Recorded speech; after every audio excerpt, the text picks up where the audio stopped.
Arkadaşlar merhaba. Bugün sizlerle Motolux F7 marka elektrikli bisikletimize yaptıklarımızı anlatacağım. İlk başta gördüğünüz gibi Hella tip korna taktık. Kornayı nasıl taktık?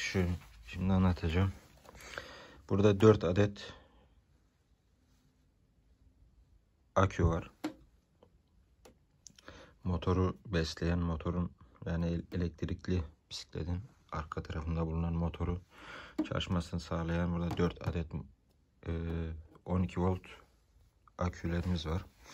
Akülerimizin herhangi birinin artısından ve eksisinden alarak, yani kablo alarak, yani tesisatı çekerek burada kesici röleye bağladık. Yani o da di diye ötmesini sağlayan, burada mavi renkte gördüğünüz gibi rölemiz mavi renkte. Kesici rölemize bağladık. Kesici rölemizden çıkışları alıp kornalarımıza bağladık. Kornalarımızın çalışabilmesi için rölemizden tekrardan bir çıkış aldık. Mavi kablo ve yeşil kabloyla ek yaparak burada bir düğmeye bağladık. Şimdi kornaya basmayacağım çünkü sesi çok çıkıyor ve evin içerisindeyiz. Apartmandayız. Komşular rahatsız olabilir. Sıkıntı olmasın. Buraya bir bas çek. Buraya bir düğme bağladık.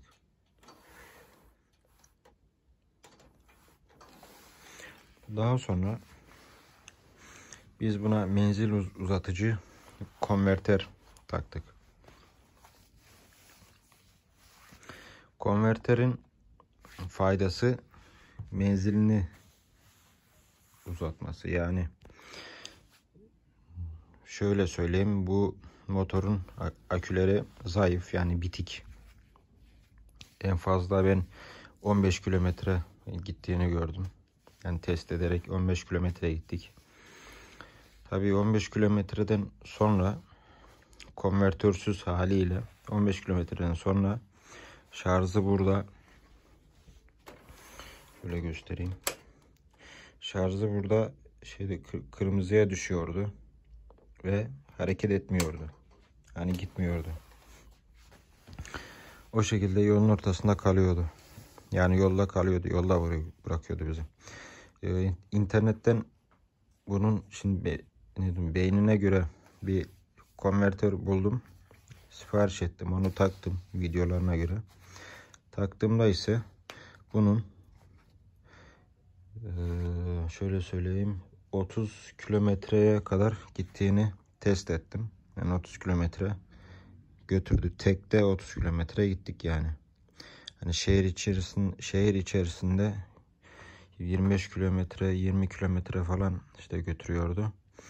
Uzun yolda 30 kilometre gittiğini test ettik. Yani %50 bir artış sağladı. Ondan sonra ne yaptık? Bunun vitesini yükselttik. Orijinalde fabrika çıkışlı 2 vites olaraktan çıkıyordu. Biz bunu önceki videoma bakarsanız, bu arkçı koltuğunun altında burada beynimiz var. Burada beyni açarak beynin içerisinde kısa bir lehim işlemi yaparak biz bunu 3. vitese yükselttik.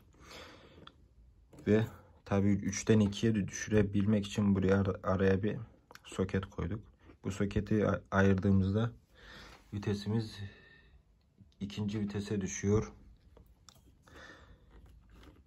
Onu da şöyle göstereyim. Şimdi tekerle yaptığımız için biraz zor oluyor. Kamerayı şöyle koyayım. Şimdi ayırdık.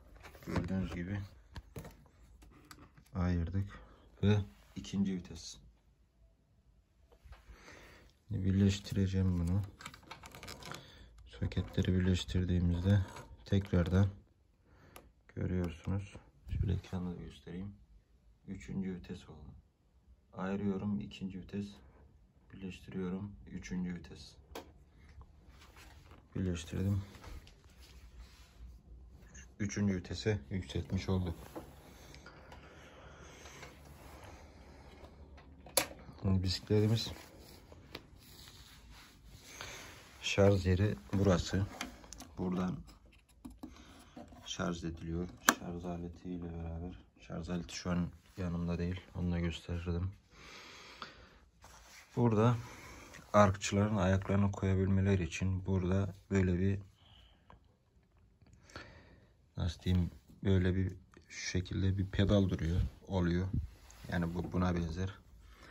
Arkçıların ayaklarını buraya koyabilmesi için şoförün de şurada oluyor. Ben bunları tabi çıkardım. Arkaya zaten oturan yok. Ben de ayaklarımı ya buraya koyuyorum. Çünkü sağ tarafı kırık. Şu malzemesi kırık, demiri kırık olduğu için bunu da çıkardım. Kötü görüntü olmasın diye. Ayaklarımı ya pedala koyuyorum ya da buraya koyuyorum. O şekilde yolumuza devam ediyoruz. Şimdi ekranı açtığımızda, yani kontağımızı açtığımızda bizi şimdi hız göstergemiz karşılıyor. Vitesimiz, şarj, bildirim yeri ve kilometremiz. Bu üçlü haneli olan kilometre yolda ne kilometre yaptığımızı gösteriyor. Kapatıp açtığımızda ise buradaki şimdi 48 volt akülerimizi gösteriyor. Buradaki gördüğünüz çoklu kilometre ise toplam kilometreyi gösteriyor. Bu arka fren, sağ taraf ise ön freni.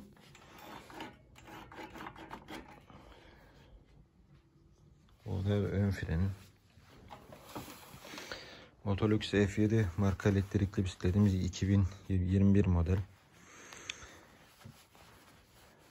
Daha başka bir adet de arkada park lambamız bulunuyor. Bu şekilde kontağımızı açıp buradan farlarımızı yaktığımızda arkamızdan gelen kişilerin bizi görebilmeleri için oraya bir adet de park lambası koymuşlar. Bunda fren lambası yok. Yani frene basınca normal araçlarda, motosikletlerdeki gibi herhangi bir fren lambası yok. Fren lambası olsa daha iyi olurdu. İlerideki amacım fren lambası yapmak. Bunlarda sinyal yok, gördüğünüz gibi. F4 ve F5 modellerinde önde, sağda solda sinyaller oluyor. Bunda F7 modelinde sinyal yok. Arkada da yok. Diğerlerinde de zaten arkada yoktu. İlerideki planım önlere ve arkalara sinyal yapmak. Yani aktif edemeyebilirim çünkü soketleri var. Farın arka tarafında soketleri var. Fakat hangi sinyal, hangisi park, hangisi fren, ne değildir onları tam bilmediğim için, internetten araştırmalarımla da bulamadığım için, herhangi bir elimde kitapçıda olmadığı için onu bulamadım. Sadece göstermelik lambalarını artı eksi bir yerden alıp sadece süs amaçlı önlere ve arkalara sinyal yapmayı düşünüyorum. Bir de ön tarafta bunda sepet vardı. O sepeti söktüm. Önden bu şekilde kornaları taktığım için güzel dursun diye. Sepet vardı. Sepeti söktüm. Onunla bir işim kalmadı. Arkadaşlar gördüğünüz gibi elektrikli bisiklet bu şekilde. Motorumuz zaten arkada. Arkçı koltuğu. Orada bir sırtlık. Şoförün koltuğu. Burada gösterge paneli, işte direksiyon. Frenler. Korna butonu. Far butonu. Ön tarafta far. Farın altında hemen Hella tip 2 adet korna. Onun altında Alt tarafta da işte akülerimiz mevcut. Akünün üstünde hemen şarj soket yeri var. Videomuz bu şekilde. Herkese iyi günler.